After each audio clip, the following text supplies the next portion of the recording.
साथ संगत जी प्यार से कहना। धन निरंकार जी, स्वागत है आप सभी का आपके ही चैनल पर। यहाँ हर रोज़ मैं आपके लिए एक नई साखी लेकर आती हूँ। आज फिर से मैं आप सभी के लिए एक बहुत ही खूबसूरत साखी लेकर आई हूँ। तो चलिए आज की साखी सुनते हैं। साथ संगत जी, सारिका जी की शादी एक संयुक्त परिवार में हुई थी। अपने ससुराल में वो सबसे बड़ी थी।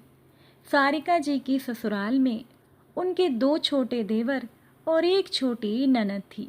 सारिका जी की शादी को 25 साल से ज़्यादा का समय हो गया था, इसलिए उन्हें जीवन का तजुर्बा भी बहुत था। सारिका जी एक शिक्षक की बेटी थी और इनके खून में ही संस्कार बसे हुए थे। शादी होने के बाद ससुराल वालों को कभी भी इस बात का एहसास सारिका जी ने नहीं होने दिया कि वो इस घर में शादी करके आई हैं। ससुराल आने के बाद से ही सारिका जी सभी की चहेती बन गई। जब उनकी शादी हुई तो उनका एक देवर और एक ननद बहुत ही छोटे थे और अपने ननद और देवर को सारिका जी बेटे और बेटी की तरह प्यार किया करती थी। सारिका जी की ननद और देवर भी अपनी भाभी माँ को माँ समान ही समझते थे। सारिका जी की शादी के कुछ सालों के बाद उनके देवर विनोद की शादी हो गई और विनोद की पत्नी अनीता भी सारिका जी के नक्शे कदम पर ही चल रही थी। सभी के साथ प्यार से रहना, बड़ों की इज्जत करना अनीता के भी खून में बसा हुआ था। पूरे मोहल्ले में लोग सारिका जी के परिवार की बड़ी तारीफ किया करते थे कि परिवार हो तो ऐसा। सारिका जी के परिवार में बहुत सदस्य थे, लेकिन कभी भी उनके घर में किसी की कहा सुनी एक दूसरे से नहीं हुई। लेकिन ये सब ज़्यादा दिन तक नहीं चला। सारिका जी का सबसे छोटा देवर नरेन सॉफ्टवेयर इंजीनियरिंग करके बेंगलोर में उसने नौकरी करना शुरू कर दिया और वहीं पर ही अपनी पसंद की एक लड़की जिसका नाम प्रीति था उससे शादी कर ली। शादी के बाद सारिका जी का सबसे छोटा देवर और उसकी पत्नी बेंगलोर में ही रहने लगे। कुछ समय के बाद जब प्रीति के घर संतान का जन्म होने वाला था तो नरेन ने सोचा कि अब प्रीति का यहाँ बेंगलोर में अकेले रहना ठीक नहीं, क्योंकि वो अपनी पत्नी की देखभाल नहीं कर सकता था। उसने सोचा कि वो नौकरी करेगा या अपनी पत्नी की देखभाल करेगा। इसीलिए नरेन ने सोचा कि प्रीति को उसकी जेठानियों के पास छोड़ देना सही रहेगा। अब नरेन के बड़े भाई और भाभियां गांव में रहते थे। प्रीति का मन नहीं था गांव में रहने का, लेकिन वो क्या करती। वो अपने पति नरेन की बातों को टाल नहीं सकी। इसीलिए प्रीति गांव में चली गई। गांव में 2-3 दिन रहने के बाद प्रीति ने अपना असली व्यवहार दिखाना शुरू कर दिया कि मैं ये नहीं खाऊंगी, मैं वो नहीं खाऊंगी। किसी को भी इस घर में खाना बनाना नहीं आता। प्रीति ने हर किसी के काम में कमियां निकालनी शुरू कर दी। जब कभी भी प्रीति रसोई में जाती तो केवल अपने लिए ही खाना बनाती। प्रीति का ये स्वभाव किसी को भी पसंद नहीं आ रहा था। एक दिन जब प्रीति की सास ने प्रीति को टोका कि अगर तुम रसोई में जाती हो तो सबके लिए खाना बनाया करो, तब प्रीति ने अपनी सास से कहा कि माँ जी, मैं यहाँ सबकी नौकरानी नहीं हूँ जो सबको खाना बनाकर खिलाती रहूँ। जिसको जो खाना खाना है वो जाकर बनाए और खाए। प्रीति ने अपनी सास को कहा कि अब मुझे यहाँ गांव में नहीं रहना और मैं अभी बेंगलोर वापस चली जाती हूँ। प्रीति हर समय अपने मायके की तारीफ किया करती थी, जबकि उसके मायके वाले भी कोई ज़्यादा अमीर नहीं थे। लेकिन प्रीति सबको ऐसे दिखाती थी कि उसके मायके वाले कितने अमीर हैं और प्रीति अपने दिन का अधिकतर समय खुद को सजाने संवारने में बिता देती थी। अब तो प्रीति ने अपनी सास, ननद, यहाँ तक कि अपनी जेठानियों पर भी अपना हुक्म चलाना शुरू कर दिया। एक दिन तो प्रीति की जेठानी सारिका ने प्रीति को जवाब दे ही दिया कि माना तुम बड़े घर की बेटी हो, लेकिन इसका मतलब ये नहीं कि तुम बड़ों की इज्जत करना भूल जाओ। मेरी शादी को 25 सालों से भी ज़्यादा समय हो गया है, लेकिन कभी भी हमने किसी से ऊंची आवाज़ में बात नहीं की। अपनों से छोटों को भी हम प्यार से ही बुलाते हैं। प्रीति ने अपनी जेठानी की बातों को दिल पर लगा लिया।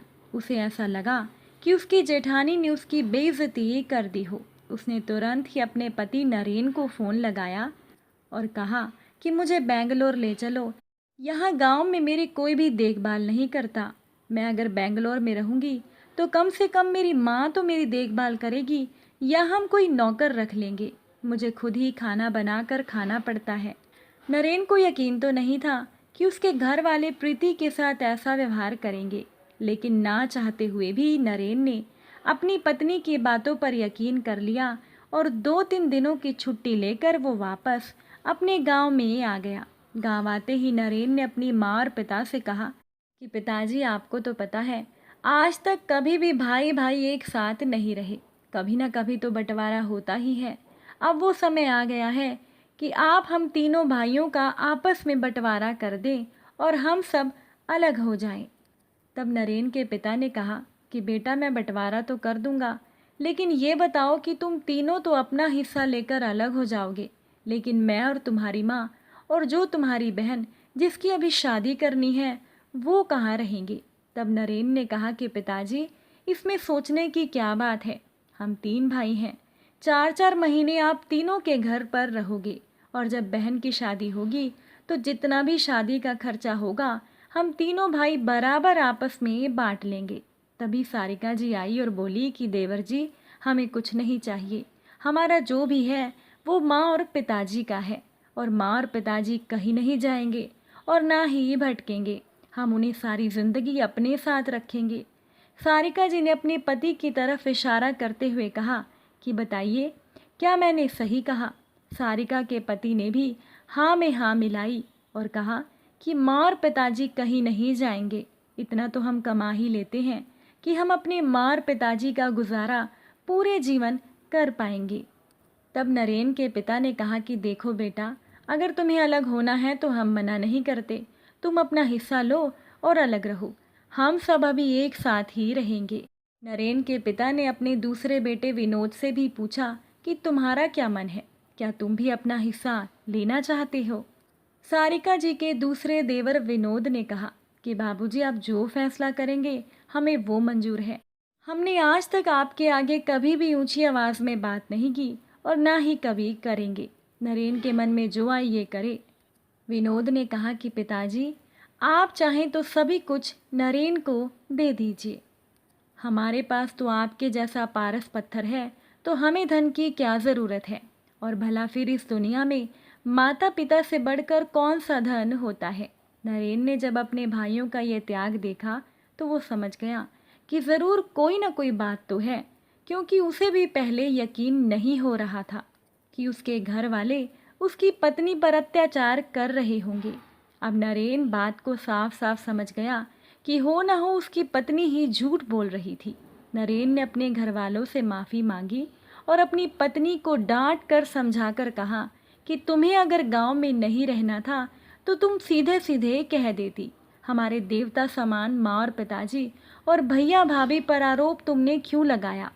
मैं तुम्हारी बातों में आ गया जो मैंने अपने घर वालों को गलत समझा। नरेन अपनी भाभी के कदमों में गिर गया और सभी से माफ़ी मांगने लगा। साथ संगत जी, इस साखी से हमें यही सीख मिलती है कि जब भी कभी आप कोई भी फैसला लें तो उसके पहले काफ़ी सोच विचार करें।